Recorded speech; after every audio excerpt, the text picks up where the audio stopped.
em Lucas capítulo 15. Nós estamos começando hoje uma nova série sobre paternidade, amém? Nós estaremos falando nas próximas 3 semanas sobre a paternidade de Deus. E eu espero que você seja muito impactado com as mensagens que nós vamos estar trazendo aqui às quartas-feiras, amém, queridos? Existe uma frase, a primeira vez que eu ouvi essa frase foi o Leandro Barreto falando. E ela sintetiza a expectativa do coração de Deus para nós como seus filhos, para nós como a sua família. O Lê fala que o evangelho se resume nessas 3 sentenças. O desejo de Deus é de construir uma família para o pai, uma noiva para o filho e uma morada para o Espírito Santo, amém? O desejo do coração de Deus é esse, o de construir uma família para o pai, uma noiva para o filho e uma morada para o Espírito Santo, amém, irmãos?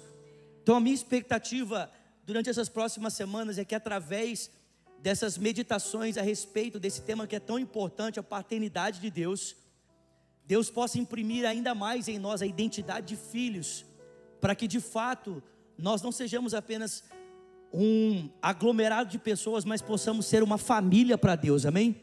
Uma família para o nosso Pai, amém, queridos? Lucas capítulo 15, versículo de número 11. Lucas 15, versículo 11 diz: Jesus continuou: um homem tinha 2 filhos. O mais novo disse ao seu pai: Pai, eu quero a minha parte na herança. E assim ele repartiu a sua propriedade entre eles. Não muito tempo depois, o filho mais novo reuniu tudo que ele tinha e foi para uma região distante. E lá desperdiçou os seus bens vivendo de forma irresponsável. Depois de ter gasto tudo, houve uma grande fome naquela região e ele começou a passar necessidade. E por isso, foi empregar-se com um dos cidadãos daquela região, que o mandou para o seu campo a fim de cuidar de porcos. Ele desejava encher o seu estômago com as vagens de alfarrobeira que os porcos comiam, mas ninguém lhe dava nada. Caindo em si, ele disse: quantos empregados do meu pai têm comida de sobra e eu aqui morrendo de fome? Eu me porei a caminho e voltarei para o meu pai e lhe direi: Pai, eu pequei contra o céu e contra ti, não sou mais digno de ser chamado teu filho. Trata-me como um dos teus empregados. E a seguir levantou-se e foi para o seu pai. E estando ainda longe, seu pai o viu e, cheio de compaixão, correu para o seu filho, o abraçou e o beijou. O filho lhe disse: Pai, eu pequei contra o céu e contra ti, não sou mais digno de ser chamado teu filho. Mas o pai disse aos seus servos: depressa, tragam a melhor roupa e vistam nele. Coloquem um anel em seu dedo e calçado nos seus pés. Tragam um novilho gordo e matem-no. Vamos fazer uma festa e nos alegrar, porque este meu filho estava morto e voltou à vida, estava perdido e ele foi achado. E começaram a festejar o seu regresso. Enquanto isso, o filho mais velho estava no campo. Quando se aproximou da casa, ouviu a música e a dança. E então chamou um dos servos e perguntou o que estava acontecendo. E ele respondeu: olha, o seu irmão voltou, e o seu pai matou um novilho gordo, porque o recebeu de volta são e salvo. O filho mais velho encheu-se de ira, e ele não quis entrar. Então o pai saiu e insistiu com ele.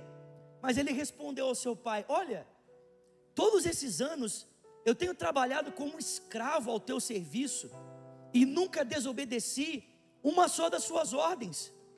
Mas você nunca me deu um cabrito para eu festejar com os meus amigos. Mas quando volta para casa, esse teu filho, né, não era esse meu irmão, é esse teu filho que esbanjou os teus bens com prostitutas, matas um novilho gordo para ele. Disse o pai: meu filho, você está sempre comigo, e tudo que eu tenho é seu. Mas nós tínhamos de celebrar a volta desse seu irmão e nos alegrar, porque ele estava morto e voltou à vida, estava perdido e ele foi achado. Alguém pode dar um glória a Deus por isso, pelo amor de Deus? Senhor, fala conosco aqui essa noite. Nós não apenas queremos, mas precisamos ouvir a tua voz. Por isso nós te pedimos que o Senhor envie sobre nós o Espírito que dá sabedoria e entendimento, para que Ele abra os olhos do nosso coração, para que possamos ouvir a tua voz. Pedimos isso juntos aqui, em o nome de Jesus, e quem crê diga amém.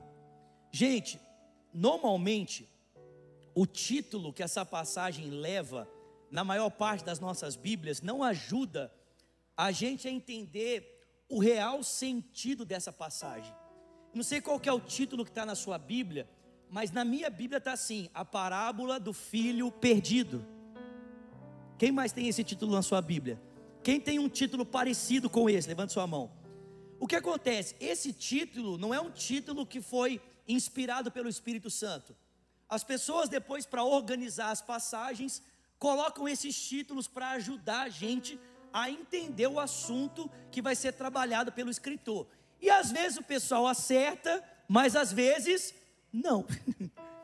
Nesse caso especificamente, o pessoal não acertou, porque o tema central desse texto não é o filho que se perde.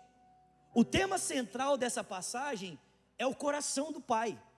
O desejo de Jesus não era falar a respeito da pecaminosidade humana.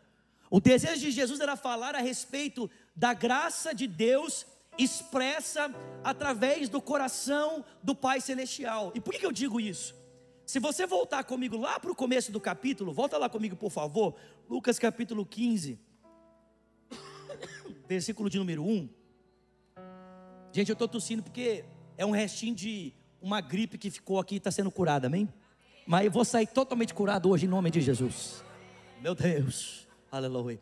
Lucas 15, versículo 1, olha o que o texto diz: os publicanos e pecadores estavam reunidos para ouvi-lo, mas os fariseus e os mestres da lei criticavam Jesus, né? Este homem recebe e come com pecadores. E então Jesus começou a contar essa parábola. Ou seja, a cena que está por trás desse texto que acabamos de ler é a seguinte: Jesus estava sentado e à volta dele, como costumeiramente sempre estava gente que ninguém queria estar perto. Estavam ali publicanos, ou seja, o pessoal do partido político, amém? Amém, gente? Estava ali os vermelhinhos, amém? Os irmãos entenderam? Estava ali os verde e amarelo também, os irmãos entenderam? Estavam ali, aquela raça de gente que ninguém gosta, pessoal que trabalhava para o Império Romano cobrando imposto. E estavam os pecadores. Normalmente quando a Bíblia fala de pecador, ela está falando de todo tipo de pecador que você possa imaginar. Gente que era adúltero, gente que vivia em prostituição, gente que era viciada em jogo. Era esse tipo de gente que estava ali em volta de Jesus. E os fariseus e os mestres da lei, vendo o tipo de companhia que Jesus tinha para ensinar, falaram assim: cara, isso é um absurdo. Esse homem aí sentado com esse monte de gente pecadora, será que ele não se toca não? Um homem santo jamais andaria com gente assim. Irmãos, presta atenção, vale lembrar que nós temos um texto na Bíblia que desafia a gente a não fazer isso, exatamente isso, a não sentar no meio de pecadores, amém? O Salmo 1 fala: bem-aventurado aquele que não se detém no caminho dos ímpios, não para na roda dos não se detém no caminho dos pecadores e nem se assenta na roda dos escarnecedores. A questão é que não era Jesus que andava com os pecadores, mas os pecadores é que andavam com Jesus. Não eram os pecadores que ditavam a rotina de Jesus, mas Ele é quem ditava a rotina deles, amém, gente? Jesus estava com os pecadores com a finalidade de cumprir uma missão. Ele não se permitia ser influenciado por eles, mas ele os influenciava. Quando a Bíblia diz para nós não andarmos com pessoas que não têm Deus, é para a gente não se permitir ser influenciado pelo estilo de vida delas, mas para nós trazermos essas pessoas para andar conosco, para que elas possam ser influenciadas pelo nosso estilo de vida, amém? Era isso que Jesus estava fazendo. Ele estava influenciando as pessoas, e ele sabia exatamente quem elas eram. Ele não estava enganado pensando assim, não, esse pessoal fica falando que essa galera aí não é gente boa, mas eles são gente boa. Não, eles sabiam que eles não eram gente boa, amém? Mas era exatamente da companhia de Jesus que eles precisavam, porque a religião daquele tempo repudiava esse tipo de gente, porque o entendimento que eles tinham da forma como interpretavam a Bíblia era que esse tipo de pessoas não mereciam a graça de Deus, eles mereciam o juízo de Deus.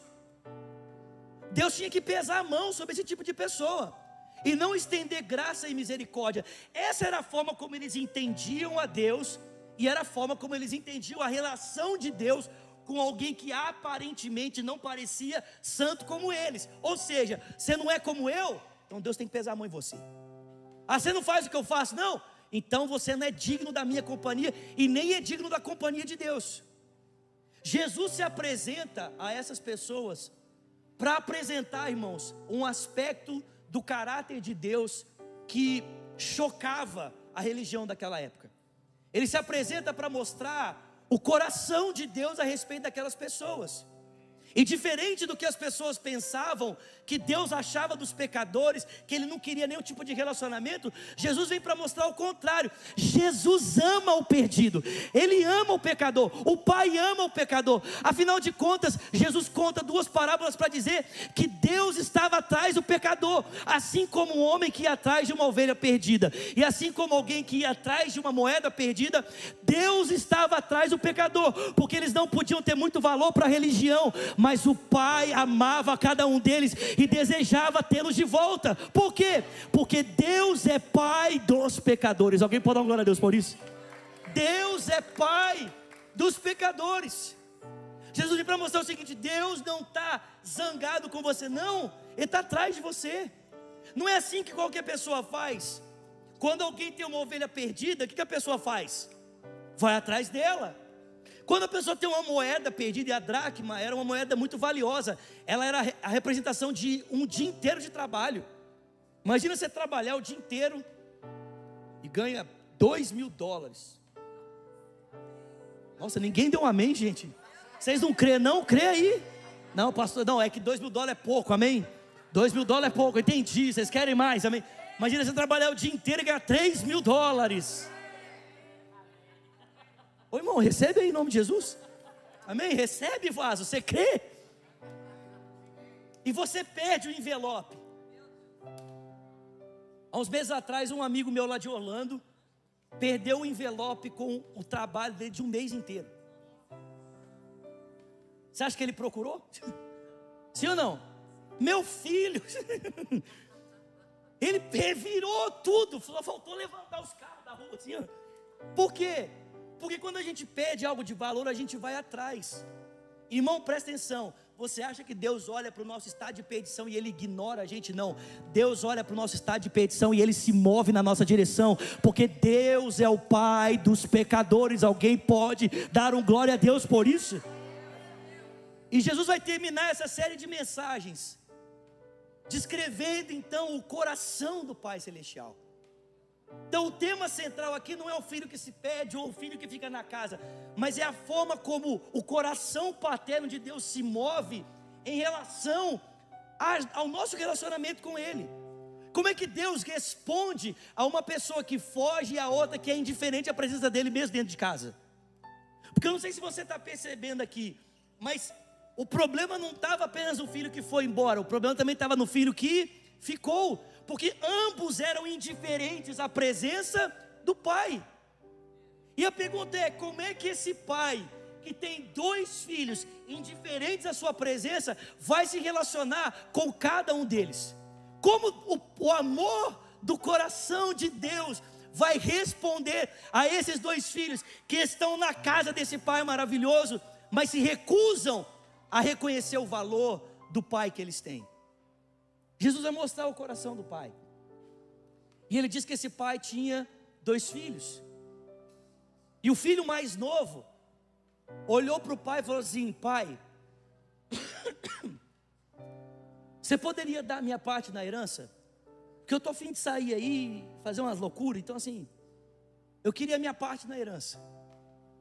Irmãos, na nossa cultura, na cultura ocidental, isso quase que soa como um pedido comum, né? Um filho que se aproxima do pai e fala assim: ô pai, você podia me dar uma grana aí para mim comprar um negocinho ali? Isso aí na nossa cultura parece super tranquilo, sim ou não? Mas na cultura de Jesus, o que esse filho estava dizendo é mais ou menos assim: pai, eu não posso mais esperar a sua morte para eu ter a minha herança. Eu queria que o senhor morresse, mas já que o senhor não morre para eu ter a minha parte, antecipa logo a minha parte então antes da sua morte, porque para mim o senhor morreu. O filho estava expressando o desejo dele para a herança, mas ter a herança significava desejar a morte do pai. Aquele filho, irmãos, era tão indiferente ao pai que estava ali, que na cabeça dele ele não via a hora do pai morrer. Pai, morre logo, me dá a minha parte. Agora, sabe o que é impressionante? É que esse pai, ao invés de agir com indignação, com raiva, diante de um pedido tão violento como esse contra ele, o texto bíblico diz que o pai pega, separa a herança, dá nas mãos do filho mais novo, para que ele tenha a liberdade de fazer o que ele quiser com a herança que está nas suas mãos. Irmão, em primeiro lugar, esse é o caráter do nosso Deus. O Deus que nós servimos não impõe sobre nós a obrigação de termos um relacionamento com Ele. Ele se dispõe a se relacionar conosco, amém, queridos?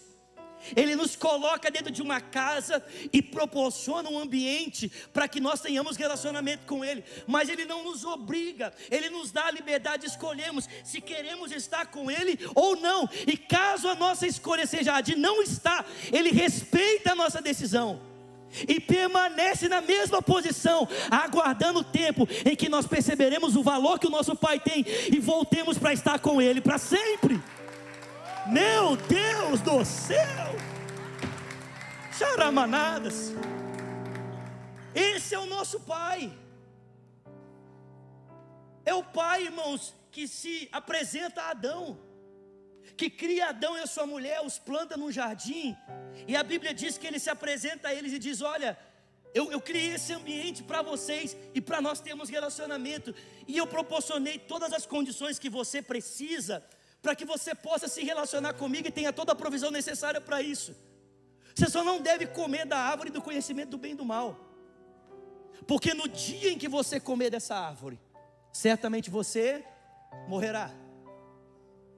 E Deus dá a esse casal a liberdade de escolher se eles queriam permanecer naquele lugar na relação com Deus, ou se eles queriam ser independentes e viver a sua vida. Irmãos, o primeiro casal escolhe pela independência, e Deus graciosamente os permite sair e os poupa de viverem mortos eternamente, quando não permite eles comerem da árvore da vida no estado de morte.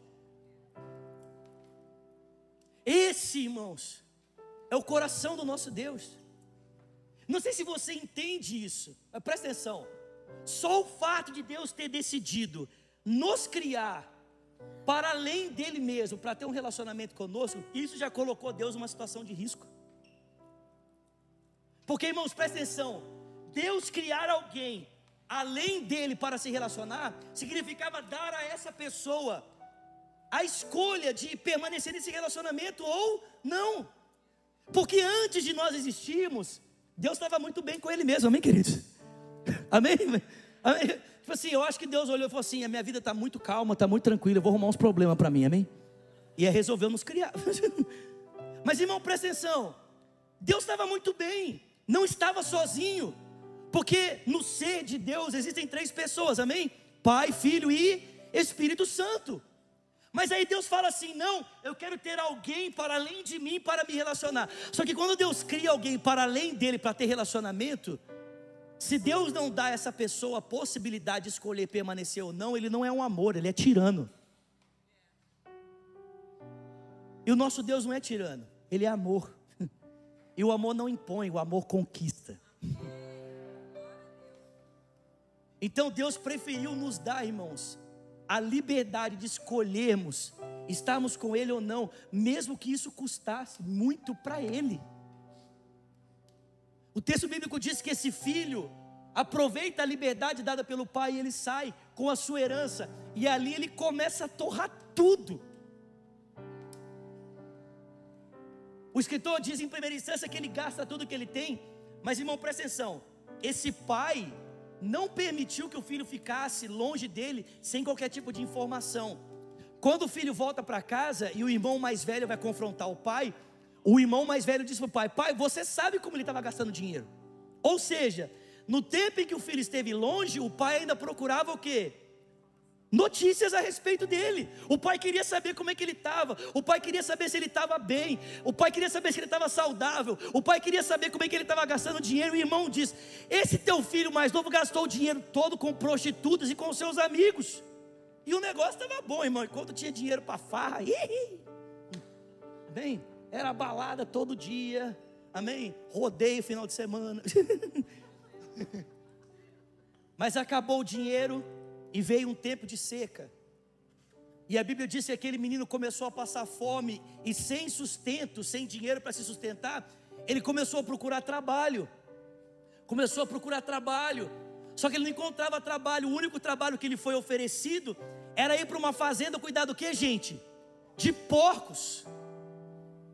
E o texto diz que ali na fazenda, cuidando dos porcos, ele desejava comer a comida dos porcos. Alguém já viu lavagem alguma vez na sua vida aqui? Quem já viu lavagem aqui? Irmão, lavagem é igual, né? Presta atenção.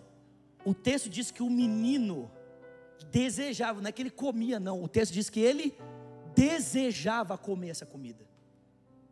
Irmão, presta atenção. Eu fico imaginando nessa hora os fariseus ouvindo Jesus contar essa história, e os fariseus dizendo assim: é isso mesmo, não quis ficar com o pai? É isso que ele merece, é sofrimento mesmo, Deus tem que pesar a mão mesmo, porque era isso que a religião dizia. Uma pessoa que não aceita ficar com Deus tem que sofrer, a mão tem que pesar, essa pessoa tem que experimentar de algum tipo de dor, tem que ficar lá no meio de porco mesmo. Irmão, o porco é o animal mais desprezível para o judeu. Tem que ficar lá no meio do que é desprezível, tem que desejar comer a comida do que é desprezível. Então até essa parte, acho que os fariseus estavam assim: é isso mesmo, Jesus, maravilha, põe a mão nele. Mas o texto diz que de repente, naquele estado de caos, o texto diz que o filho caiu em si e ele se lembrou: o meu pai é bom. Diga comigo nessa noite: o meu pai é bom. Diga para alguém que está pertinho de você: o seu pai é bom. O filho se lembrou: o meu pai é bom. Irmão, presta atenção. O texto não diz que o filho voltou para a casa do pai por causa do estado em que ele estava. O texto diz que o filho voltou para a casa do pai porque ele se lembrou do caráter do pai que ele tinha. Ele falou: o meu pai é bom, o meu pai é bom, eu conheço o meu pai é bom, eu vejo a bondade dele no dia a dia. O meu pai trata até mesmo os empregados com pão à vontade. Se ele é bom assim para com os servos, eu tenho certeza que ele vai ser bom comigo. Eu vou voltar para o meu pai e eu vou dizer: pai, eu pequei contra o céu, eu pequei contra ti, eu não sou digno de ser tratado como seu filho, mas trata-me pelo menos como um dos seus empregados. Sabe, irmãos, às vezes até o sofrimento que nós experimentamos fora da relação com Deus é uma atitude da graça de Deus, porque esse sofrimento nos faz lembrar da bondade que nós estamos perdendo na distância do Pai. Você está entendendo? Vocês estão comigo aqui, gente? Muitas vezes até esse sofrimento é o resultado da graça de Deus, para ver se a gente acorda e percebe: há tanta bondade no Pai disponível, e eu estou aqui experimentando da falta dela. Então voltarei para a bondade, vou desfrutar do coração do meu Pai. Foi o coração do Pai que fez esse menino desejar voltar. Ele disse: o meu Pai é bom, o meu Pai é bom. E porque Ele é bom, há um lugar no coração dele para mim. Irmão, a essa altura os fariseus já estavam pirando. Os fariseus estavam assim, não, tinha que ficar lá com a mão pesando, tinha que permanecer no estado de decadência, tinha que permanecer entre os porcos. Mas as pessoas que eram pecadoras e tinham sido afastadas de Deus pela religião, quando ouviram Jesus dizer, há um caminho preparado para a volta, porque o coração do Pai é cheio de bondade, elas começaram a olhar umas para as outras e dizer, Ele está falando de mim, há um lugar no coração de Deus para mim também, eu também posso voltar. Se o Pai recebe o Filho que se voltou contra Ele, Ele pode me receber também. E eu estou aqui para dizer para você nessa noite, há um lugar no coração de Deus para você, não importa quão longe você tenha ido, ou quão longe você esteja, o Pai está de braços abertos, porque Ele é bom, o coração do Pai é bom. Aleluia. E o filho começou a voltar, e o texto diz, irmãos, vocês estão comigo aqui? Meu Deus. E o texto diz que quando aquele menino chegou no horizonte, o pai já o estava a esperar. Nós não sabemos quantos dias, nós não sabemos quantas semanas. Irmãos, preste atenção, talvez o pai não tenha conseguido nem ver de fato os olhos do seu filho, o rosto do seu filho, mas a silhueta no horizonte foi suficiente para que aquele pai olhasse e dissesse, é o meu filho. Quantas pessoas aquele pai talvez recebia durante a semana? Talvez toda semana alguém viesse até ele para trazer notícias sobre o seu filho, ou quem sabe uma vez por mês, ou de 15 em 15 dias. Nós não sabemos quanto tempo o filho ficou longe, mas irmãos, esse pai não recebia apenas uma pessoa, talvez recebia os seus servos, mas irmão, não importa quanto tempo o filho tenha passado longe, quando o pai viu a silhueta do horizonte, ele disse, eu sei que esse é o meu filho, não importa quanto tempo ele esteja longe, eu ainda o reconheço. Irmão, não importa quanto tempo você tem estado longe, o pai só precisa ver a sua silhueta para correr na sua direção. Presta atenção, o texto não diz que o filho correu, o texto diz que o pai correu.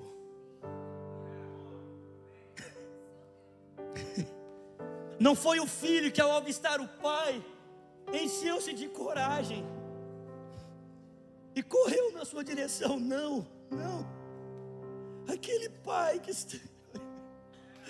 A saudade, irmão, pelo amor de Deus, irmão, a saudade do pai, o carinho do pai, o amor do pai, ele não aguentou esperar. Irmão, como um bom judeu, aquele homem jamais poderia correr. Correr nesse estado para um judeu era um ato de humilhação.